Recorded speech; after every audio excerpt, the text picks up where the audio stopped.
Tonight we're going to make paella, which is a spiced rice dish from Spain. Some consider it the national dish of Spain, but that's an inconsistent answer from Spaniards. Paella originally hails from Valencia. Valencian paella contains chicken, rabbit, and snails. We will not be making that variety tonight. We're going to be using chicken, chorizo, and a variety of vegetables, but really the star of this dish is the rice. All of this just flavors the rice and makes a really tasty dish. We're going to start by toasting our saffron. Spanish saffron is toasted, not sun-dried. Most of the saffron that you can buy in the US is not Spanish saffron. So we're going to imitate that process by putting it in a little oil envelope and heating it on both sides for a little bit. So we're going to do about 30 seconds on each side. Once the saffron is toasted, you're going to salt your pan. This is the traditional way to make paella, is putting salt in the dry pan. As a chef would say, just a little bit of salt. You want to heat it until it starts to crackle. You can see some salt pieces beginning to jump around. At this point, we can add our olive oil.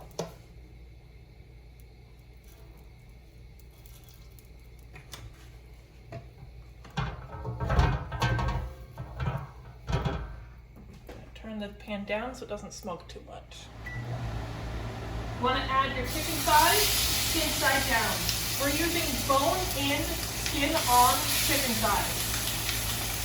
The bone-in, skin-on has enough connective tissues and fat to stand up to this relatively long cooking method.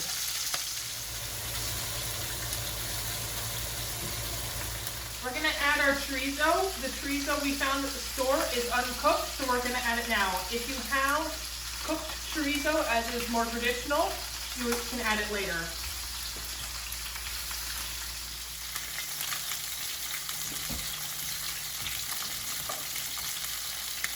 I was getting splattered, so I decided to put an apron on as a little bit of protection. But Lou loves it when the oil splatters in the kitchen.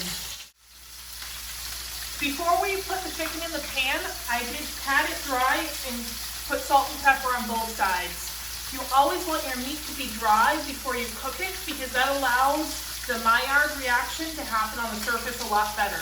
The Maillard reaction is the browning of proteins that happens on meat and adds a delicious depth of flavor to any dish. The sausages are pretty golden brown, so I'm going to take them out.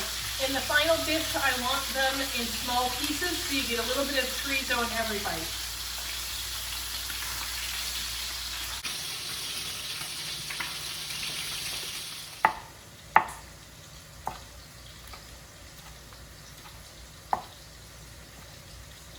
So we have a nice crispy bottom, so I'm going to start adding the vegetables. Peppers and onions are going to come first.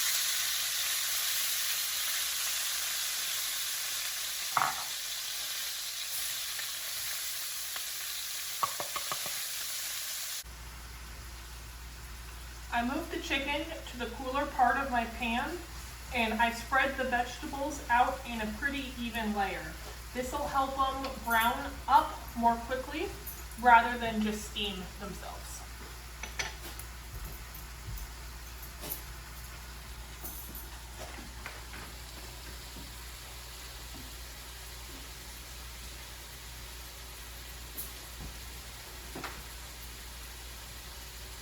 Peppers and onion have cooked down a bit, so I'm going to add some artichoke hearts.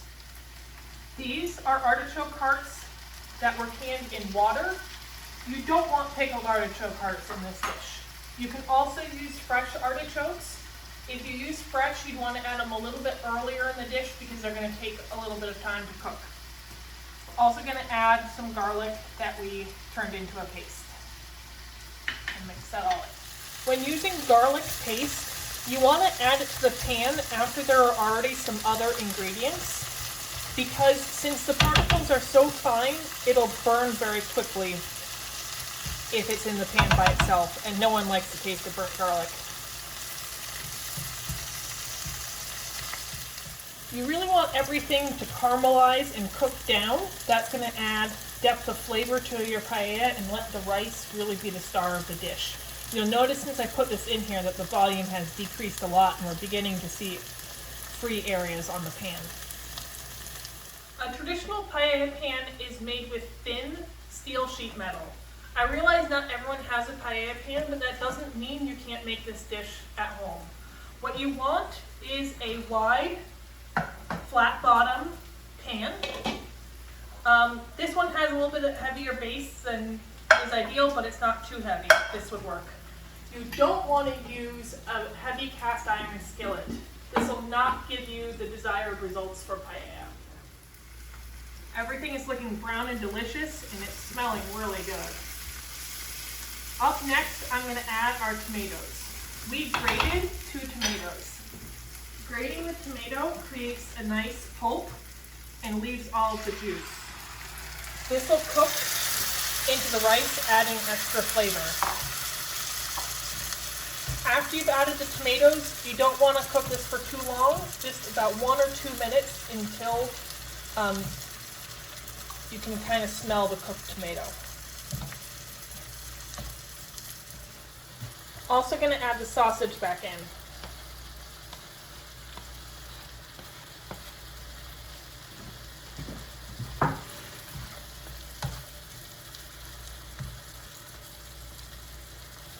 So I'm beginning to smell cooked tomato, so I'm going to measure up my broth.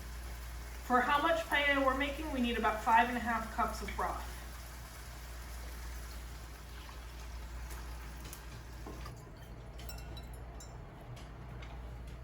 Ran a little bit short, so I'm going to make up the rest with water.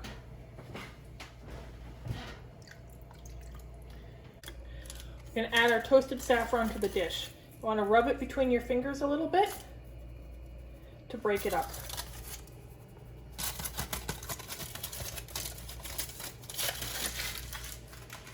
We're also going to add our smoked paprika. No Spanish dish would be complete without it. This paprika is pretty sweet. You can also get spicy smoked paprika if you want a little bit of a kick to it. And use the tongs to spread out the chicken thighs so they're even across the dish.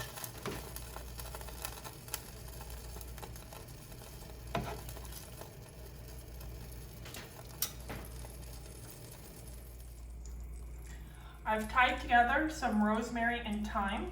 When you tie sprigs of herbs like this together, it's called a bouquet garni. Not sure what the Spanish call it, but that's what the French call it. This allows you to extract the twigs very easily at the end.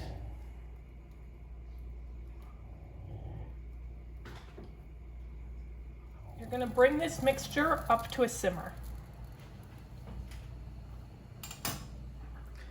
For paella, you want to use bomba rice. It's a rice grown in Spain. It's short grained, and that'll absorb the right amount of water for this dish. You don't want to use a long or medium grain rice for paella. You can see how short and fat the grains of the bomba rice are compared to these long skinny grains of basmati rice.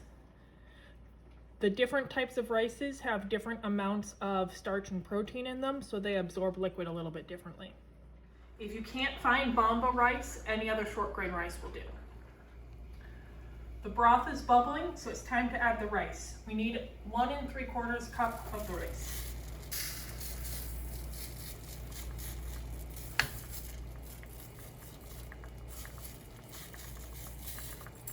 You really don't want to stir the rice so that it doesn't release any starches. I tried to spread it out evenly across the pan, but the boiling broth will help spread it out. You want this to cook nice and evenly through the bottom of your pan, so we've moved it so that it's over 3 different burners on low, and you can see nice bubbles coming up everywhere.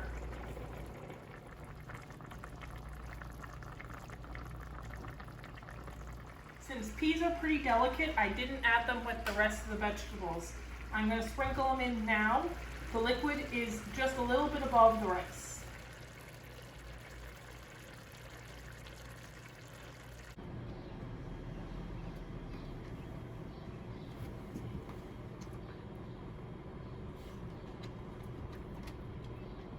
The liquid is basically at or a little bit below the level of the rice right now. You can see the rice poking up, especially in the middle and over here. So at this point, I'm going to use some aluminum foil to tightly cover it. I'm going to cook it for another about 10 or 15 minutes. All the liquid will be absorbed and the rice will be nice and fluffy. It's been a little over 15 minutes and all of our liquid is absorbed. Lastly, the paella needs to rest covered for a minimum of 5 minutes.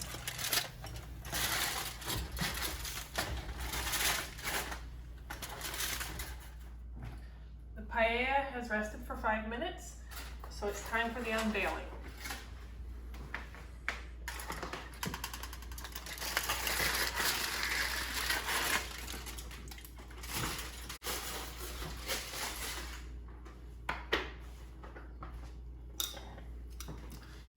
Before serving, you want to remove the bouquet garni.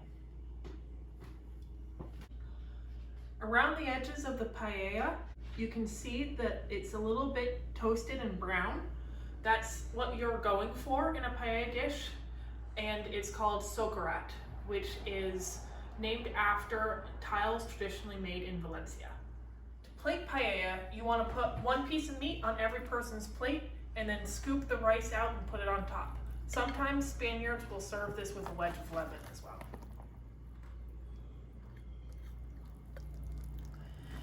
And there's some of that beautiful socarrat.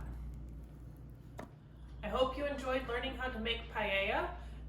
Enjoy your dinner.